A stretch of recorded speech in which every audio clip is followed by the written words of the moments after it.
In the next few videos, we are going to see how to add details using photos or textures from the internet or from your own camera. Now, what we're going to do is first we are going to clean those textures because maybe there's some elements you don't need in them, and then we're going to apply those textures to get something like dirt or bump, or anyway we kind of want to improve the look of an object in your scene. And for example, we can improve this fireplace we have here. I don't know if it's a fireplace or probably just an outdoor sink. Anyway, we're going to try to do something here and also on this wall, maybe some dirt on the corners. Okay, so to start with, we need a new texture, and I'll download this one from textures.com, but you can use the one you want. And so let's see now a few techniques and a few tools to delete areas we don't want or to clean it up. The first thing we are going to see is the content aware fill.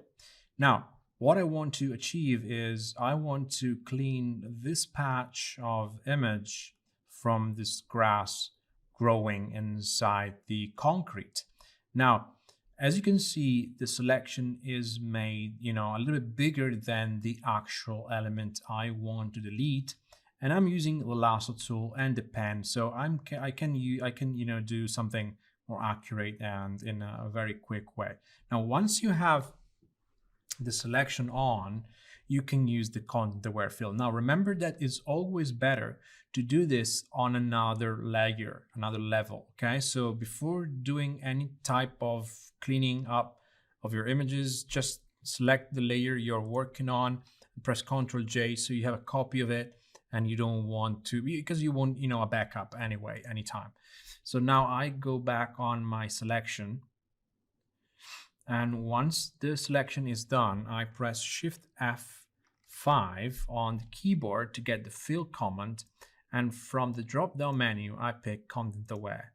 And now the content aware is basically an algorithm that try to solve the situation, try to replace the content you selected with informations all around the image, and it tries to do the best match possible in order to get a nice transitions on the fringe of your selection. And if you press OK, as you can see, it works pretty good. Okay, and now there's some pro and cons of this. It works nicely, but it doesn't work so good when you have a selection close to the border, and there isn't is because you are basically on the side of the image. Photoshop doesn't understand what kind of information to look for, because there's nothing in here, there's nothing after this pixel. Okay, so it works well when you are inside the canvas and not on the side of it. Okay, but as you can see, we can still work on other details. Shift F5, press OK, and that's it. Now you can have a little bit of blur when you do this, and it's normal. And if you don't want this kind of blurriness, you can use other tools we are going to see very soon. Another tool I really like is the spot healing brush tool, which is this one, the first in the drop down menu. And normally what I do is I work in content aware or proximity match.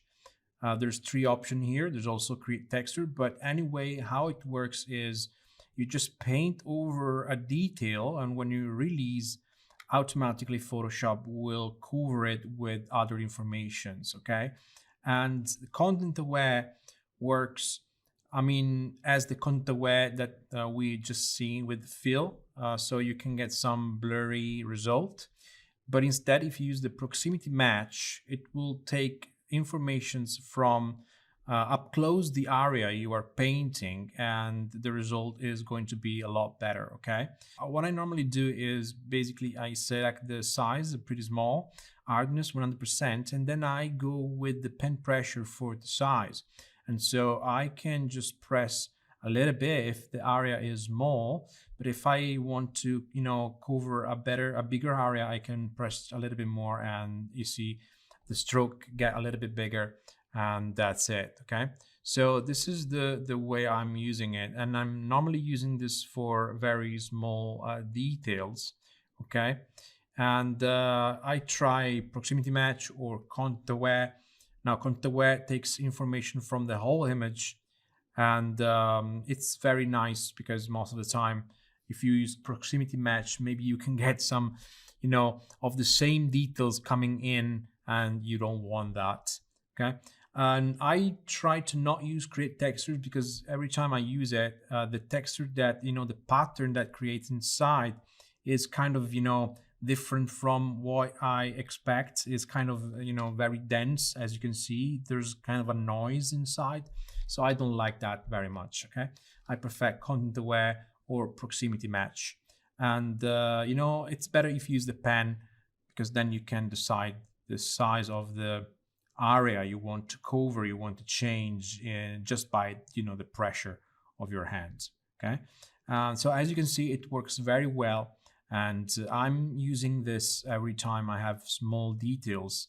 And the fact that you don't have to press any other button, any other, combination of keys, you just paint and that's it. And as you can see, it's pretty fast, and it works amazingly. Okay, so this is another way to clean up your photos, and that's it. Another tool I work with is the patch tool. Now the patch tool is here, and you need to click and go on the third tool on the list.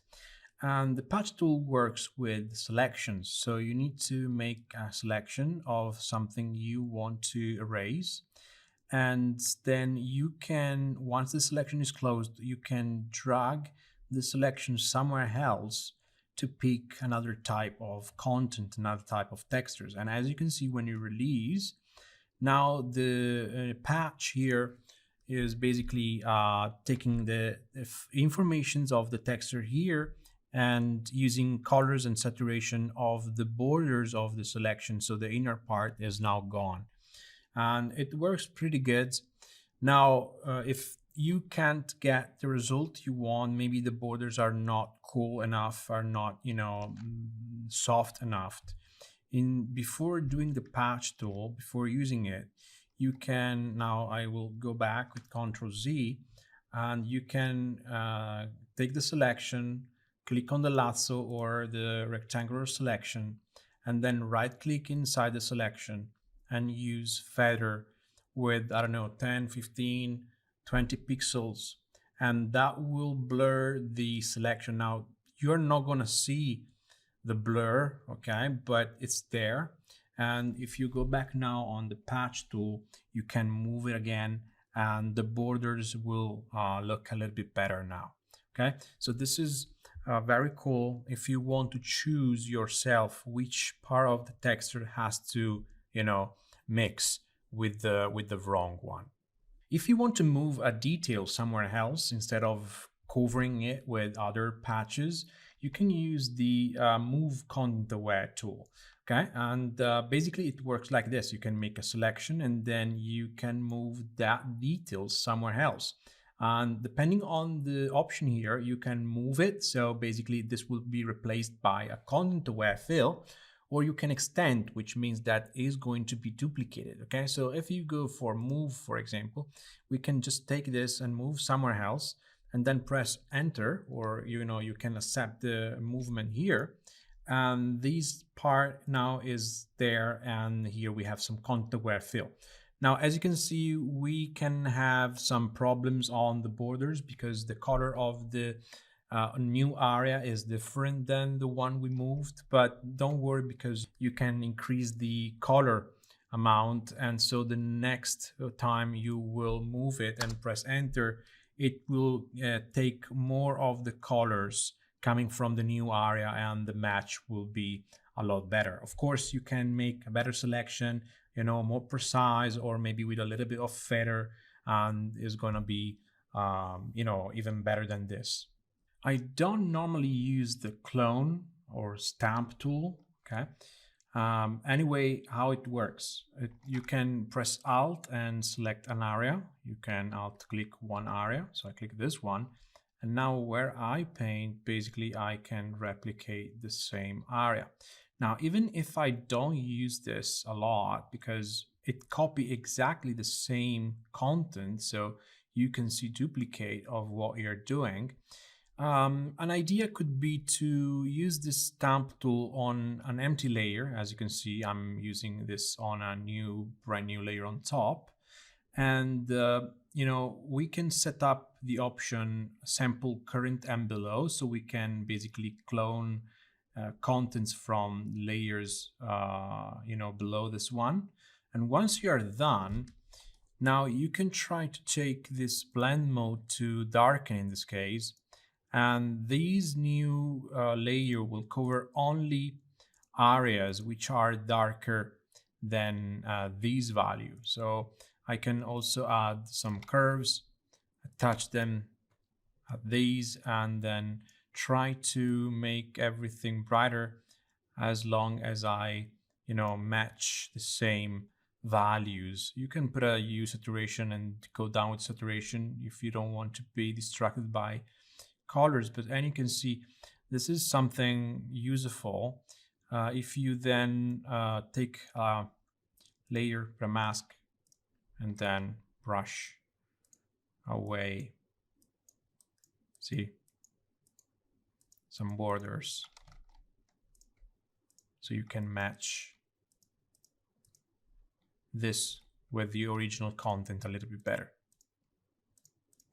This is an idea. Sometimes works, sometimes doesn't. Now, your part of the exercise is to completely delete details you don't want from one of the textures you can find in the zip file. And then once it's done, you can convert it into a smart object and drag it into your PSB file.